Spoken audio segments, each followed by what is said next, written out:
Hey guys, so welcome back to another video on the now all about Tektronix channel. These are a beautiful trifecta of 200 series scopes. These were the mini scopes designed for, having around on a strap around your neck while you're going and measuring stuff around in a factory or something like that. All these are very isolated, rated for this one in particular, I think 850 volts isolation between the two channels. This one is, I think, 650 volts. This one doesn't have isolation between the channels, but it itself is a hunk of plastic, and it's reasonably safe to poke the probes into stuff that is at reasonably medium-ish voltages, and while still being safe, and these were quite a lot of money back in the day when they were first introduced. This one in particular, if I remember correctly, was about $6,000 or $7,000 in today's money. And mind you, this is a 500 kilohertz bandwidth scope. This is a 10 megahertz storage scope. It's the model 222, and this is the 224, which is basically this one's bigger brother. This one's a 60 megahertz scope. I think you've seen quite a lot of videos about this one so far. So they're very rare around here. I've never really seen any around. These two belong to a dear friend of mine who managed to get all of these. This one is mine. This one was in a pretty sorry state. It was all taken apart, missing the probes, missing the batteries, and rated for the, wired for the wrong voltage. This one's was pretty sad as well. So the case had a kind of a big crack in it, which somebody pretty adeptly glued back together. I didn't have half a screen, so anything below about the center line of the screen downwards, upwards was missing. I couldn't adjust any controls so as to get, to fill the screen. So I had to do some digging around in this guy to fix that. Turns out it was very simple. One of the vertical deflection plates from the vertical amplifier was completely ripped off, and that's why it was basically not showing half a screen, not having proper focus or anything. So all three work perfectly now. This one is still waiting for a battery pack. This one has a battery pack, and this one also has a fresh battery pack. I just got some NiCads because that's what my friend wanted, original, NiCads inside. This one uses 10 NiCads in series to get about 12 volts. This one and this one originally had that, I think, 8 volt lead acid inside, and now this one has 14 batteries, 14 rechargeable batteries inside, 7 series, 2 parallel, which I've spot welded. And I'm gonna do the same thing for this one. This one also has been spot welded. I don't agree to what Mr. Carlson said about soldering.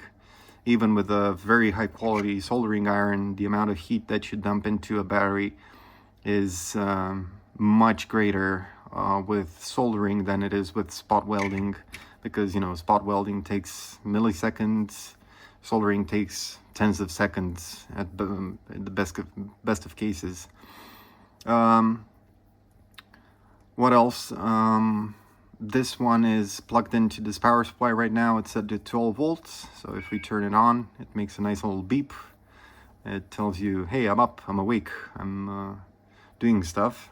And that's just the flicker. It's aliasing to the camera shutter speed. And all the menus work, all the buttons work. I've did a self-cal. It passed self-cal on all the channels. This one also works. This one actually has a battery pack inside, so it works independently of the power supply, of the mains or whatever, a power plug. And this one's also pretty darn nice. The screens on them are just insanely cute. As I said, this one's 60 megahertz, this one's 10 megahertz, 2 channels, both of them, actually all 3 of them, and this one is 500 kilohertz. And this one also works, and the power button is here. You can see the LED here lights up, and yeah, it runs. Interesting thing to note, the power supply in this one is just a capacitive dropper, so there's 2 capacitors in here. There's C210, I think, and C212. Originally this is a 3.3 microfarad and this one's a 1.7 microfarad, and that's meant for 120 volt mains. If you want to use it at 220, you need to change the capacitor values. It says selected for line voltage and frequency range, and there's a nice graph that tells you what values you need to change in here to get proper charging voltage and current for the battery pack. This is just an iCat, so it's always, while it's in the mains, while it's being charged, it's always constant current, charging them at about 70-ish milliamps, which is completely adequate for the iCats that I have in there. And the rest of the power supply is basically here, with the exception of the high voltage. This one uses negative 1 kV, I think, acceleration voltage. And yeah, very, very simple. I just took out the old soldered and soldered in mains cable. I put in a European one. It doesn't need to be you know, one with the earthing point, because it's a double insulated instrument. And it didn't come with the probes. Somebody yanked out the probes and there were just the 2 Petolta connectors kind of sticking out the side of the scope. So I did the only reasonable thing, which was to, you know, put some SMA cables. They're fed through inside the scope. And yeah, that's about it. So on the side here we have the time base, trigger control, trigger source, the intensity knob for the CRT, coupling, position and channel turning on and off. So here the channel is completely turned off. Sensitivities for vertical for either channel, and variable, so you can have variable volts per division as well as variable time. So not only what it says here on the dials. This is 500 kilohertz bandwidth, and it's so cute. It's absolutely adorable, and I'm going to show you a bit inside.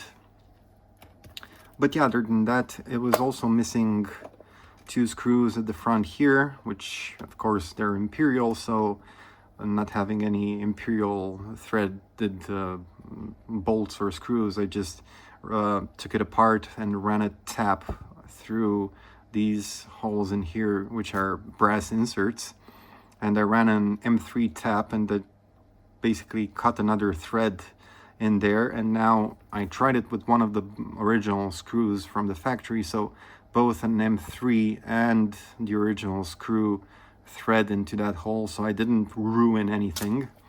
And here there's some information. It's this should be corrected to 220 to 240 volts, 0.3 amps max. That's very accurate. When it's running on mains, it pulls about 100 and something milliamps. So most of that current is going into, you know, the charging of the batteries. And yeah, this thing is very, very darn cute. So if you turn on both channels, you can see, I can't actually see the chopping, but I think the camera interlacing or whatever aliasing, it can actually see the chopping. And it doesn't have a delay line. For 500 kilohertz, you didn't really expect a delay line to have any use.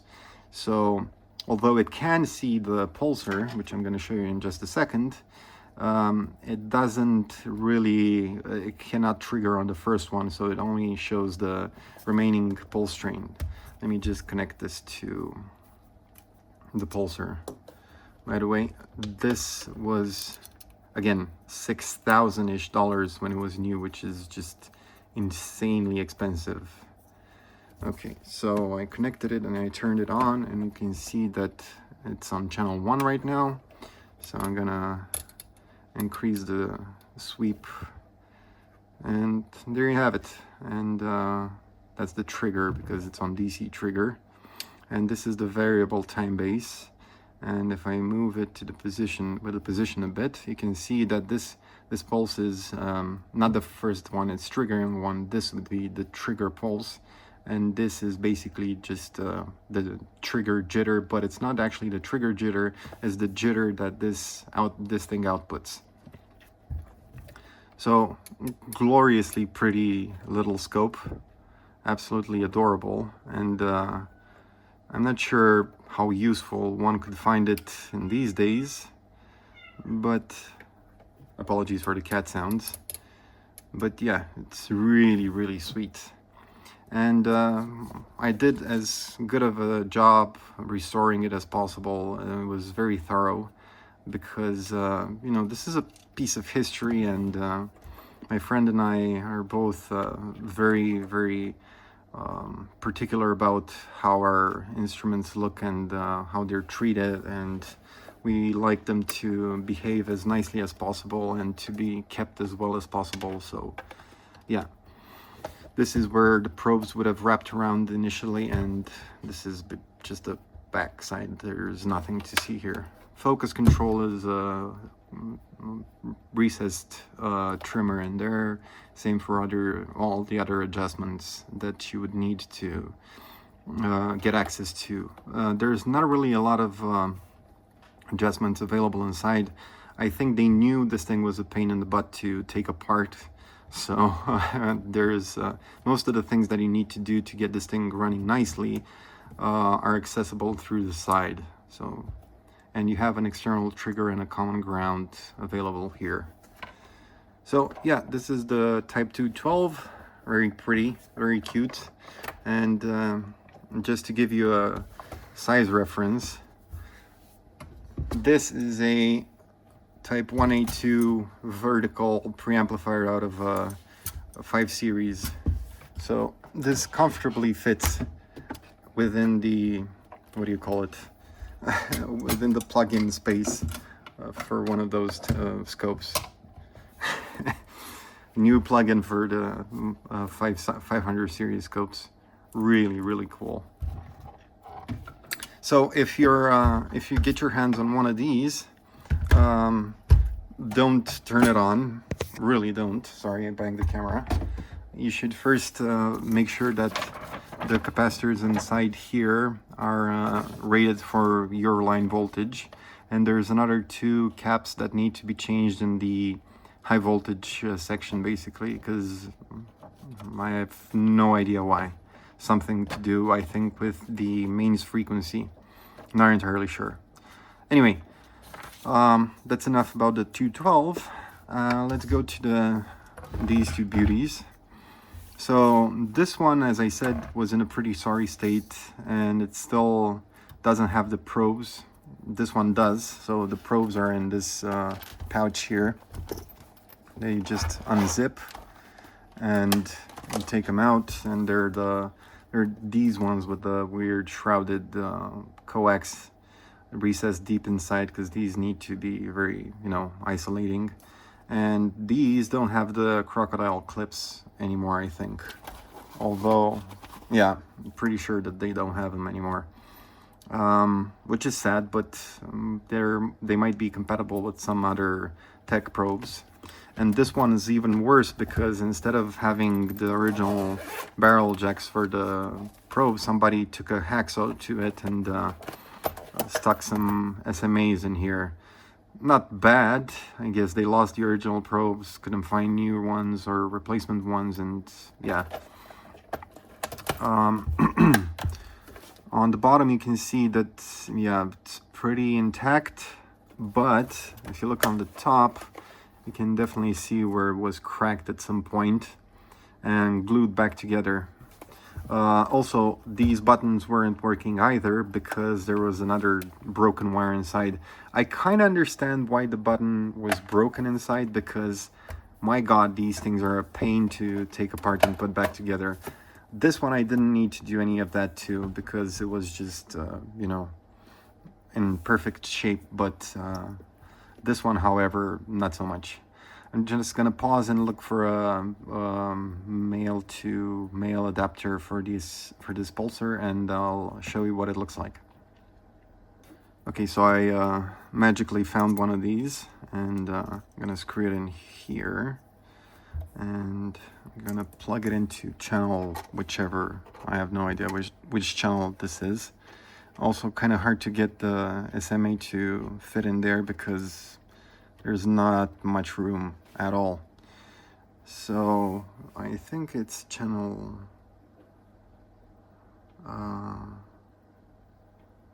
it's channel 1. So I'm gonna turn off channel 2. I'm gonna move channel 1 a bit lower and give it some breathing room. And set the trigger somewhere. Source channel 2, and I'm gonna put the trigger somewhere that we can see. Oh, sorry, channel 1. It's not flickering to my eyes, by the way, at all. It's just flickering to the camera. So once it gets a trigger and a lock on the trigger, it's nice and stable. And you see it's still playing connect the dots, but once it does that for enough time, it will actually tie the waveform in together, and it will look a lot nicer. By the way, this is the zoom basically. So we can actually kind of see the beginning of the pulse, which is nice. I'm just waiting for it to do the thing and to actually show us the, you know, the pulse as interpreted by the author. Anyway, even if it doesn't do that, you can just still see that it works. It's almost 10 nanoseconds per division. So 10 nanoseconds per division would mean, yeah, a bit more than 10 nanoseconds. I don't know. Anyway, it's got 10 megahertz bandwidth. What do you expect? And oh, look, now it's doing it. It can't really do it at the lowest sweep speed, the highest sweep speed actually. And for this one, I'm just gonna take one of the probes, stick it into the side, and you can see it's this is channel 2, I think, and channel 1 is on top. So I'm gonna use channel 1, and I'm gonna put it on in single channel mode as well. So I'm gonna turn channel 2 off. I'm gonna move channel 1 a bit lower, and I'm gonna put it around here. And I'm just gonna try and get to probing this thing here. So let's get a ground and some signal. And yeah, I can already see that it's trying to trigger. So I'm gonna zoom in.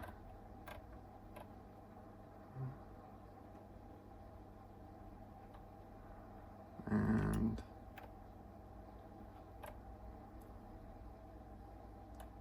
yeah, there it is.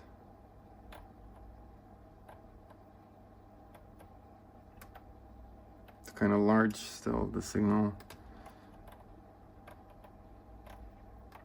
If you press the position, it's actually the zoom.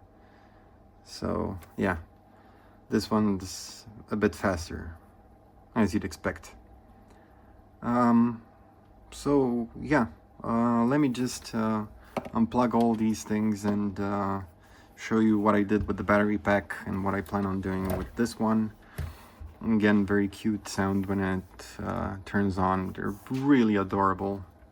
They were thousands upon thousands of dollars, and whoever yanked the probes out of this one, or dropped it, or cracked it, and did what happened to the scope, really doesn't, you know, I wouldn't have very many kind words for them. let's just leave it at that. Because, you know, how would you not treasure one of these things? It's so cute. And so in order to access the battery, you just pull on this thing and that's it. It's just a couple of batteries spot welded together in some cardboard with some of this ESD safe foam to protect it so it doesn't rattle around. And it's more capacity than the initial lead acid. It's I was very lucky that none of them had leaked batteries in them, so either former leaky batteries or actually still leaky batteries inside, because that would have been disastrous. It would have been basically a complete write-off. But the eBay listing for the scopes showed them sort of working, and from sort of working I was pretty sure that I could get them to fully working, especially considering that there's pretty much entirely off-the-shelf parts in here, and they're not that complicated, and they have a service manual, which is super nice. So this is the trifecta again.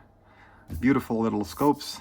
I highly encourage you to try and get one if you find them. They're really super nice to use. I keep this one up top here above the desk. If I need something, I tend to try to reach for this one first, because it's, you know, it's just so cute, and it's like having a nice older motorcycle to ride on weekends or something like that. It's really nice. Again, all of these were thousands of dollars when they were new, and yeah. All right, I hope you enjoyed this. Didn't go into much detail because there's really not much that hasn't been said about these. I'm sorry I didn't take them apart, but it's a massive pain. You have to take all these knobs off, and this one kind of only fits back together if the moon is in the correct phase, and if you're, let alone the tongue at the right angle, but you know, you get the point. Hope you enjoyed, and thank you for watching, and have a wonderful day. Bye.